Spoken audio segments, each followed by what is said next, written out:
A foolish consistency is the hobgoblin of little minds, adored by little statesmen and philosophers and divines. If a man does not keep pace with his companions, perhaps it is because he hears a different drummer. A different drummer.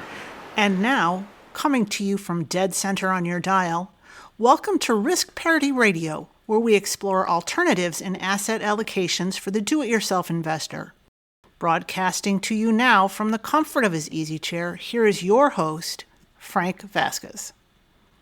Thank you, Mary, and welcome to Risk Parity Radio.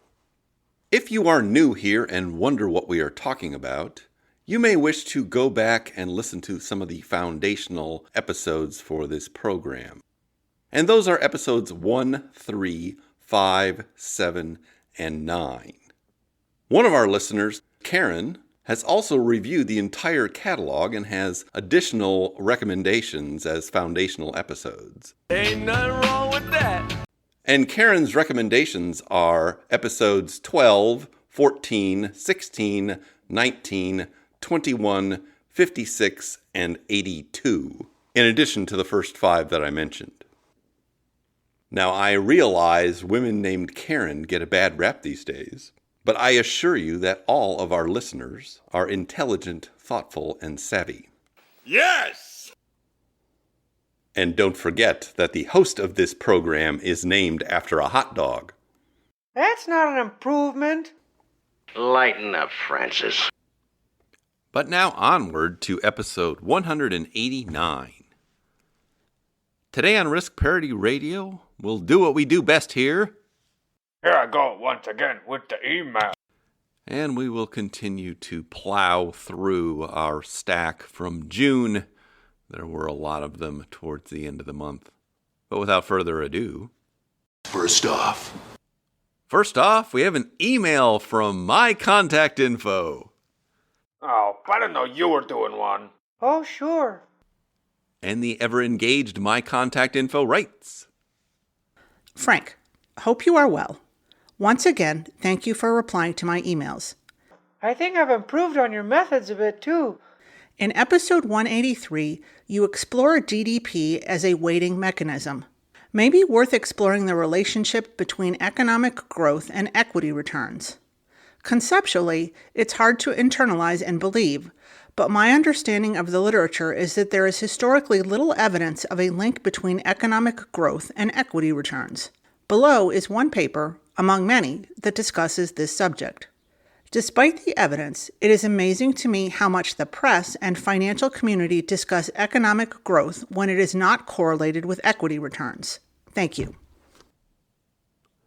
Well, I took a look at the paper you linked to, and I will put a link to it in the show notes. Let me just read the abstract from it for discussion purposes so people know what we're talking about here. This is a paper entitled Economic Growth and Equity Returns from November 1st, 2004 by J.R. Ritter, the Cordell Professor of Finance at the University of Florida. Now you can call me Ray, or you can call me Jay, or you can call me RJ, or you can call me RJJ, or you can call me RJJ Jr. And the abstract says, it is widely believed that economic growth is good for stockholders. However, the cross-country correlation of real stock returns and per capita GDP growth over 1900 through 2002 is negative. Economic growth occurs from high personal savings rates and increased labor force participation and from technological change.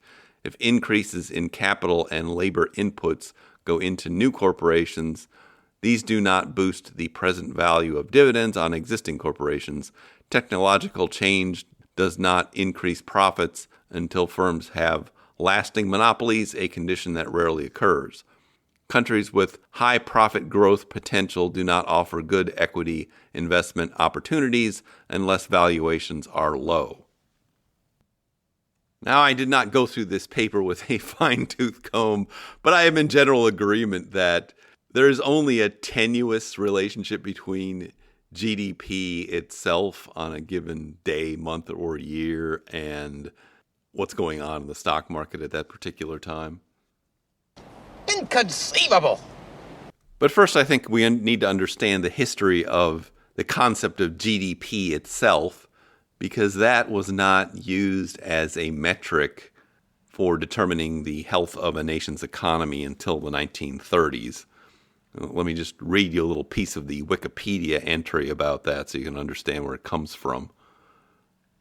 The modern concept of GDP was first developed by Simon Kuznets for a 1934 U.S. Congress report where he warned against its use as a measure of welfare. After the Bretton Woods Conference in 1944, GDP became the main tool for measuring a country's economy. We have become lovers of pleasure rather than lovers of the economy. There are those who will say that the economy has forsaken us. Nay, you have forsaken the economy! At the time, the gross national product, or GNP, was the preferred estimate, which differed from the GDP in that it measured production by a country's citizens at home and abroad, rather than by its resident institutional units. You can't handle the economy! The switch from GNP to GDP in the U.S. was in 1991, trailing behind most other nations. The role that measurements of GDP played in World War II was crucial to the subsequent political acceptance of GDP values as indicators of national development and progress. And I can link to the rest of that article in the show notes so you can check that out if you're interested. But GDP has not been around that long, and academics have long debated what it is, how it should be measured, what it should be used for, and many other things. It was never really intended as a metric for evaluating the stock market in a particular country. Well, here we are, my friends. You have brought the economy's vengeance upon yourselves. What people have found is more useful is looking at the first derivative of GDP as a measurement for changes in growth, because you're interested in not what the absolute number is, but in which direction it is going. So is the economy growing at that particular time or shrinking at a particular time? And that metric has been of some use because it also reflects when an economy is going into a recession or not. And so Ray Dalio and many others have observed that stocks tend to do well in economies that are showing growth at the particular time, and not so well when the economy is shrinking at a particular time. And Treasury bonds seem to do the opposite most of the time. But it's a fuzzy relationship, and so you can't look at a particular growth or contraction of GDP and make some kind of prediction, or use it as a decision-making tool to make stock trades on particular days or anything like that. I think one of the real problems with it is you're always measuring the GDP of the past, whereas the stock market itself tends to be forward-looking and encapsulating all of the collective beliefs of the participants in the stock market as to what's going to happen next, as opposed to what just happened. But that is probably enough of a frolicking detour for one episode on that topic. Shut it up, you. Shut it up, me. And so I will now leave it be. But thank you for that email. Second off, we have an email from Rob. And Rob writes, after listening to Ray Dalio talk about changing world order and how China may replace the U.S. with the world reserve currency, I know, crystal ball. Really big one here, which is huge. I am trying to research and think ahead in case this does occur. What are your thoughts in terms of good investment opportunities if this occurs? Do you think dim sum bonds are a good option? Thanks for all you do. Well, Rob, interesting question. I hope you read his book there, because I'll couch this answer in the context of the book. We're subverting existing paradigms. And I have to say, I don't necessarily agree with his conclusions that he draws in the book based on his own data and analysis. Looking at that data and analysis, I would draw different conclusions than China's currency is about to overtake and replace the US dollar. And the reason I say that is because if you read the book, he talks about a series of changes in a nation that shows its ascent and decline. And some of the first changes that occur are improvements in education, and then later on you get to military domination or becoming the most dominant economy in the world. And then the last thing that actually happens is getting the reserve currency. And so correspondingly, the last event that should occur in this sequence of ascendancies, if you will, is losing the reserve currency.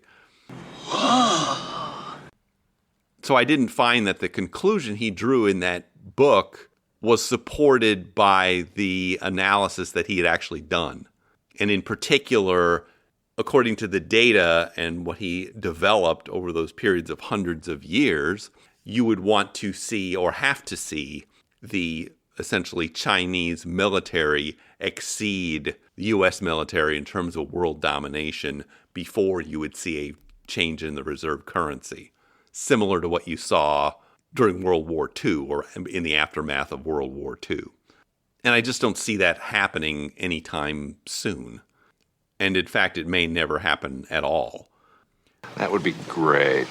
Because if you look at the history, again, from his own book, of how and how long it takes to change from one reserve currency to another in the world, it's not something that happens quickly. It tends to take decades for that to happen.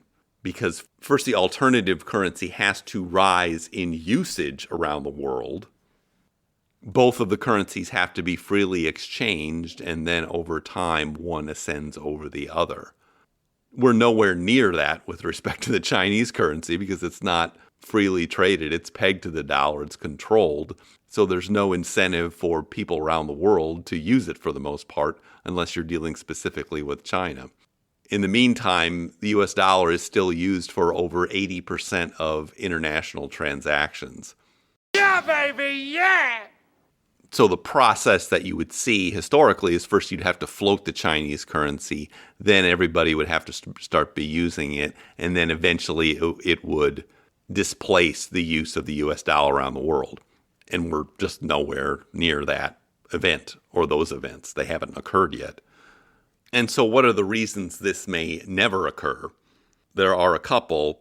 One which is a big hole in Ray Dalio's analysis in that he fails to discuss the demographic issue. Other people who study geopolitics are all over this. Peter Zeihan is one of the most prominent ones these days. I think he's got a new book out. But basically what these people are looking at is saying because of the one-child policy, the population of China is going to be shrinking and shrinking really fast. And in fact, faster than any other population has ever shrunk in history. And so the argument there is that they've essentially already reached their apex and now they're going to go into decline due to this demographic issue. Now, I'm not sure I necessarily believe that thesis either, but one of the holes in Dalio's analysis is he fails to discuss it at all. And so without accounting for that obvious large factor, which is different than what has happened historically in countries that grow in ascendance, which they tend to increase in population, not decrease in population, you would have to wonder if China will overtake the United States in any meaningful way if its population and its economy are both in decline. And now you know the economy's wrath. So what we might be seeing is what happened in the late 19th century, which was when Germany first became organized as a nation and experienced rapid growth in all sectors, from education to science to technology to foreign affairs. But in terms of the world's reserve currency, they never overtook the pound sterling. And so Britain's dominance with the pound sterling lasted all the way from the late 18th century to essentially World War II, when it was transferred to the United States, in a transition that really lasted from the end of World War I to the beginning of World War II. But I believe I've pontificated on that enough now. The upshot of it is I would not make any investing decisions based on this theory that the Chinese currency is going to overtake the US dollar in any meaningful time frame that's worth us considering. But if I thought it was, I would wait to see how much of world commerce involves the use of the Chinese currency and how that compares to the U.S. currency, because that gives you a metric or idea of how much you should switch into those kinds of bonds if you believe that that currency is in ascendance. Because that's where it really comes down to, is which are going to be the safe asset haven for the world. Right now, that's U.S. Treasury bonds that everybody runs into when you have a world crisis like the pandemic. I don't see any indication that people are going to start hoarding Chinese bonds during world economic crises. In fact, what they're still doing today, even today, is running to the dollar and dollar-denominated bonds. So if you're going to buy dim sum bonds, which are simply Chinese bonds traded outside of China, for those who don't know what that is, there are some ETFs that invest in such things. I think one of them is called C-Bond, C-B-O-N. I have no reason to invest in something like that. It would be a pure speculation if you did. Fortune favors the brave! I think Chinese stocks are a lot more interesting because they can represent a diversification play.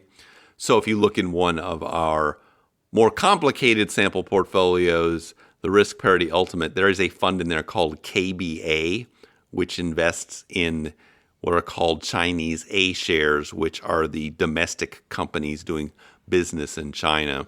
And the reason that kind of fund or those kind of stocks are interesting is because they are extremely well diversified from U.S. stocks. The correlation number is somewhere down around 0.2 or 0.3. And over time, they have shown reasonable returns.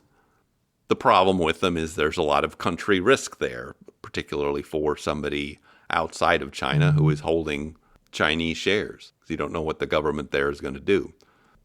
And they have a history of interfering with the companies in China when it suits them.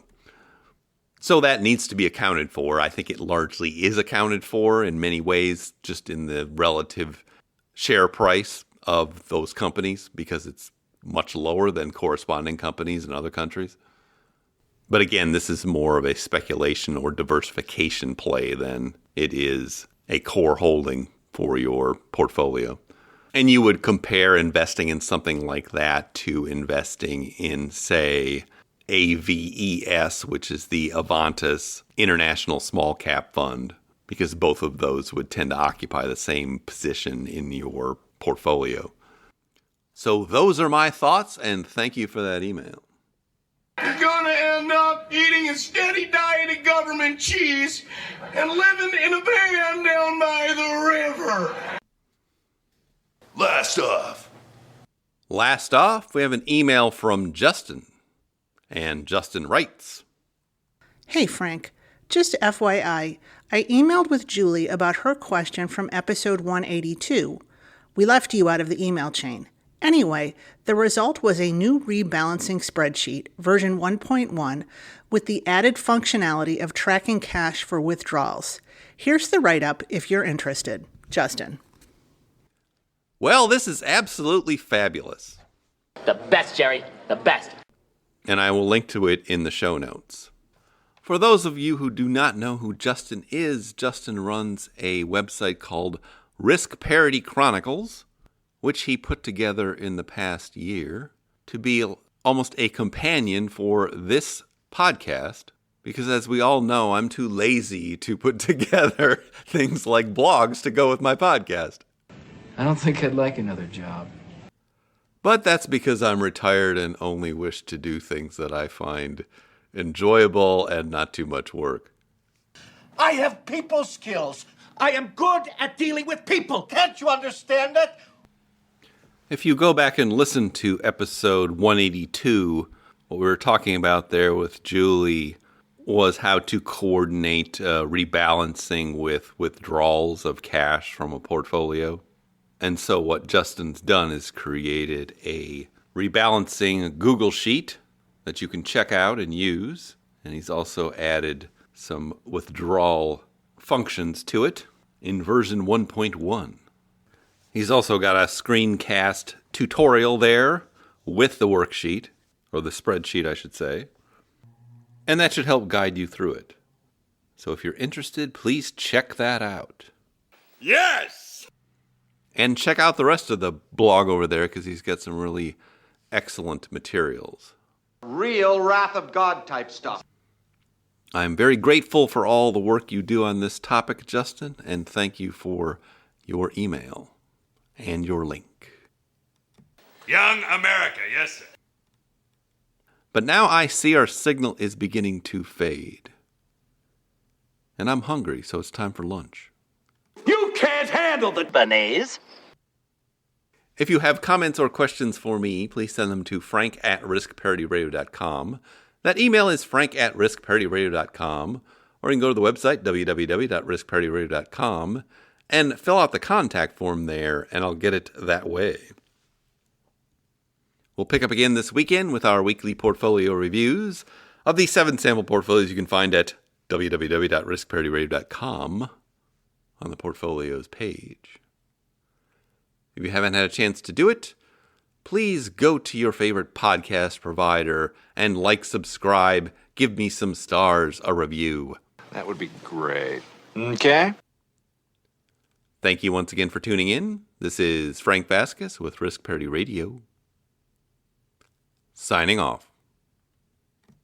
We must all wear sheets instead of buying clothes that need detergent. Instead of cars that take gasoline, we can get around on llamas from Drake's farm. Instead of video games that take batteries and software, our kids will play with squirrels. We must let the economy know that we are capable of respecting it. No more needless spending. The economy is our shepherd. We shall not want. The Risk Parity Radio Show is hosted by Frank Vasquez. The content provided is for entertainment and informational purposes only and does not constitute financial, investment, tax, or legal advice. Please consult with your own advisors before taking any actions based on any information you have heard here, making sure to take into account your own personal circumstances.